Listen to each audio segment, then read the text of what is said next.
एक साधु घाट किनारे अपना डेरा डाले हुए था। वहाँ वह धुनी रमाकर दिन भर बैठा रहता और बीच बीच में ऊंची आवाज में चिल्लाता, जो चाहोगे सो पाओगे। उस रास्ते से गुजरने वाले लोग उसे पागल समझते थे। वे उसकी बात सुनकर अनुसना कर देते और जो सुनते वे उस पर हंसते थे। एक दिन एक बेरोजगार युवक उस रास्ते से गुजर रहा था। साधु की चिल्लाने की आवाज उसके कानों में भी पड़ी, जो चाहोगे सो पाओगे, जो चाहोगे सो पाओगे। ये वाक्य सुनकर वह युवक साधु के पास आ गया और उससे पूछने लगा, बाबा, आप बहुत देर से जो चाहोगे सो पाओगे चिल्ला रहे हो, क्या आप सच में मुझे वो दे सकते हो जो मैं पाना चाहता हूँ? साधु बोला, हाँ बेटा, लेकिन पहले तुम मुझे ये बताओ कि तुम पाना क्या चाहते हो। बाबा, मैं चाहता हूँ कि एक दिन मैं हीरों का बहुत बड़ा व्यापारी बनूं। क्या आप मेरी ये इच्छा पूरी कर सकते हैं? युवक बोला, बिल्कुल बेटा, मैं तुम्हें एक हीरा और एक मोती देता हूँ, उससे तुम जितने चाहे हीरे मोती बना लेना। साधु बोला। साधु की बात सुनकर युवक की आंखों में आशा की ज्योति चमक उठी। फिर साधु ने उसे अपनी दोनों हथेलियां आगे बढ़ाने को कहा। युवक ने अपनी हथेलियां साधु के सामने कर दी। साधु ने पहले उसकी एक हथेली पर अपना हाथ रखा और बोला, बेटा, ये इस दुनिया का सबसे अनमोल हीरा है। इसे समय कहते हैं। इसे जोर से अपनी मुट्ठी में जकड़ लो, इसके द्वारा तुम जितने चाहे उतने हीरे बना सकते हो, इसे कभी अपने हाथ से निकलने मत देना। फिर साधु ने अपना दूसरा हाथ युवक की दूसरी हथेली पर रखकर कहा, बेटा, ये दुनिया का सबसे कीमती मोती है। इसे धैर्य कहते हैं।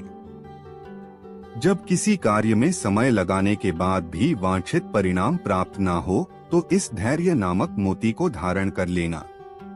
यदि यह मोती तुम्हारे पास है, तो तुम दुनिया में जो चाहो वो हासिल कर सकते हो। युवक ने ध्यान से साधु की बात सुनी और उन्हें धन्यवाद कर वहां से चल पड़ा। उसे सफलता प्राप्ति के 2 गुरु मंत्र मिल गए थे। उसने निश्चय किया कि वह कभी अपना समय व्यर्थ नहीं गंवाएगा और सदा धैर्य से काम लेगा। कुछ समय बाद उसने हीरे के एक बड़े व्यापारी के यहाँ काम करना प्रारंभ किया। कुछ वर्षों तक वह दिल लगाकर व्यवसाय का हर गुर सीखता रहा और एक दिन अपनी मेहनत और लगन से अपना सपना साकार करते हुए हीरे का बहुत बड़ा व्यापारी बना। लक्ष्य प्राप्ति के लिए सदा समय और धैर्य नाम के हीरे मोती अपने साथ रखें। अपना समय कभी व्यर्थ ना जाने दें और कठिन समय में धैर्य का दामन ना छोड़ें। सफलता अवश्य प्राप्त होगी। मछलियां सालों से बहुताओं की प्रिय खाद्य पदार्थ रही हैं। वे इसे अपने भोजन का एक अभिन्न अंग मानते हैं। ताजी मछलियों का स्वाद उन्हें बहुत पसंद है। लेकिन तटों पर मछलियों के अभाव के कारण मछुआरों को समुद्र के बीच जाकर मछलियां पकड़नी पड़ती हैं। शुरुआती दिनों में जब मछुआरे मछलियां पकड़ने बीच समुद्र में जाते, तो वापस आते आते बहुत देर हो जाती और मछलियां बासी हो जाती। यह उनके लिए एक बड़ी समस्या बन गई, क्योंकि लोग बासी मछलियां खरीदने से कतराते थे। इस समस्या का निराकरण मछुआरों ने अपनी बोट में फ्रीजर लगवाकर किया। वे मछलियां पकड़ने के बाद उन्हें फ्रीजर में डाल देते थे। इससे मछलियां लंबे समय तक ताजी बनी रहती थी। लेकिन लोगों ने फ्रीजर में रखी मछलियों का स्वाद पहचान लिया। वे ताजी मछलियों की तरह स्वादिष्ट नहीं लगती थी। लोग उन्हें खास पसंद नहीं करते थे और खरीदना नहीं चाहते थे। मछुआरों के मध्य इस समस्या का हल निकालने के लिए फिर से सोच विचार की प्रक्रिया प्रारंभ हुई। आखिरकार इसका हल भी मिल गया। सभी मछुआरों ने अपनी बोट में फिश टैंक बनवा लिया। मछलियां पकड़ने के बाद वे उन्हें पानी से भरे फिश टैंक में डाल देते। इस तरह वे ताजी मछलियां बाजार तक लाने लगे। लेकिन इसमें भी एक समस्या आ खड़ी हुई। फिश टैंक में मछलियां कुछ देर तक इधर उधर विचरण करती, लेकिन ज्यादा जगह न होने के कारण कुछ देर बाद स्थिर हो जाती। मछुआरे जब किनारे तक पहुंचते तो वे सांस तो ले रही होती थी, लेकिन समुद्री जल में स्वतंत्र विचरण करने वाली मछलियों वाला स्वाद उनमें नहीं होता था। लोग चखकर ये अंतर कर लेते थे। ये मछुआरों के लिए फिर से परेशानी का सबब बन गई। इतनी कोशिश करने के बाद भी समस्या का कोई स्थायी हल नहीं निकल पा रहा था। फिर से उनकी बैठक हुई और सोच विचार प्रारंभ हुआ। सोच विचार कर जो हल निकाला गया उसके अनुसार मछुआरों ने मछलियां पकड़कर फिश टैंक में डालना जारी रखा, लेकिन साथ में उन्होंने एक छोटी शार्क मछली भी टैंक में डालनी शुरू कर दी। शार्क मछलियां कुछ मछलियों को मारकर खा जाती थी। इस तरह कुछ हानि मछुआरों को जरूर होती थी, लेकिन जो मछलियां किनारे तक पहुंचती थी उनमें स्फूर्ति और ताजगी बनी रहती थी।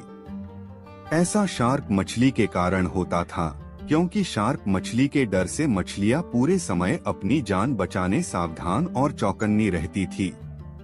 इस तरह टैंक में रहने के बावजूद वे ताजी रहती थीं। इस तरकीब से मछुआरों ने अपनी समस्या का समाधान कर लिया।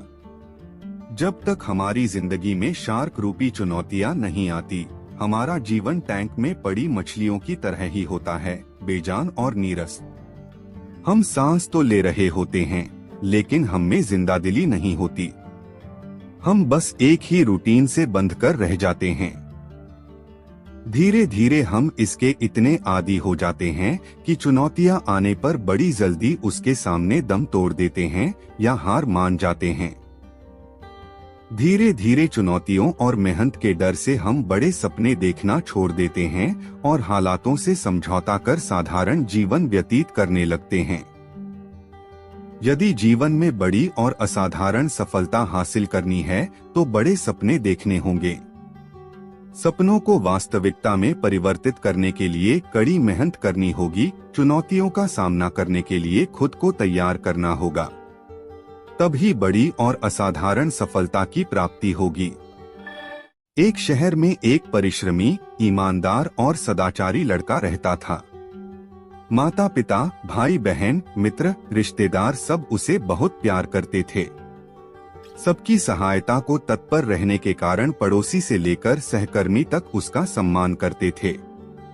सब कुछ अच्छा था, किंतु जीवन में वह जिस सफलता प्राप्ति का सपना देखा करता था वह उससे कोसों दूर था। वह दिन रात जी जान लगाकर मेहनत करता, किंतु असफलता ही उसके हाथ लगती।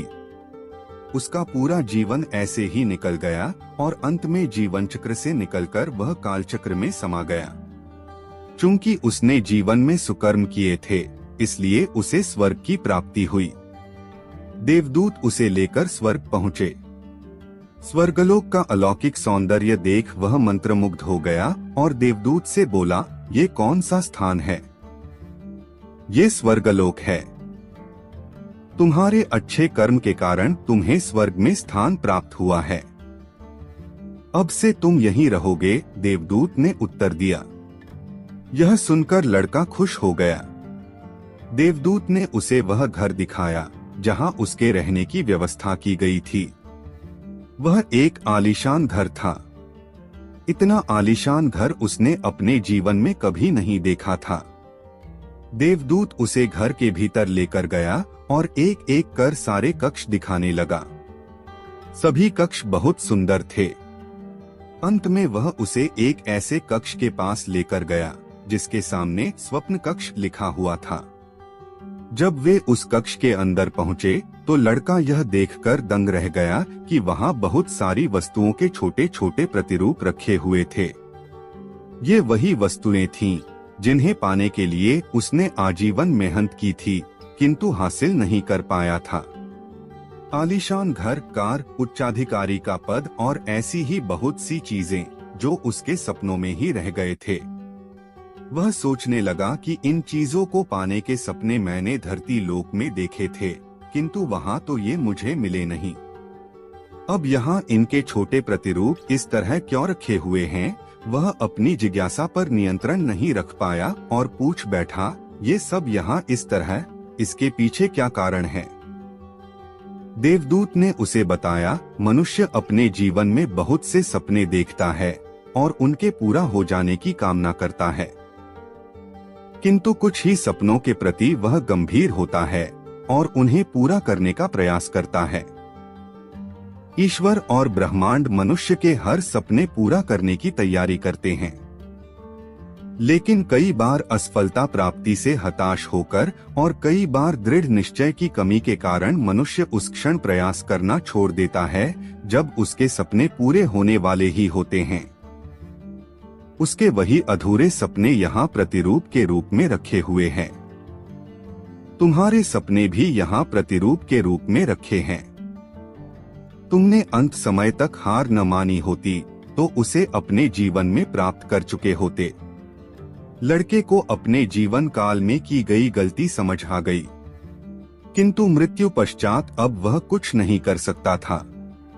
किसी भी सपने को पूर्ण करने की दिशा में काम करने के पूर्व यह दृढ़ निश्चय कर ले कि चाहे कितनी भी मुश्किलें क्यों न आए, चाहे कितनी बार भी असफलता का सामना क्यों न करना पड़े, अपने सपनों को पूरा करने की दिशा में तब तक प्रयास करते रहेंगे जब तक वे पूरे नहीं हो जाते।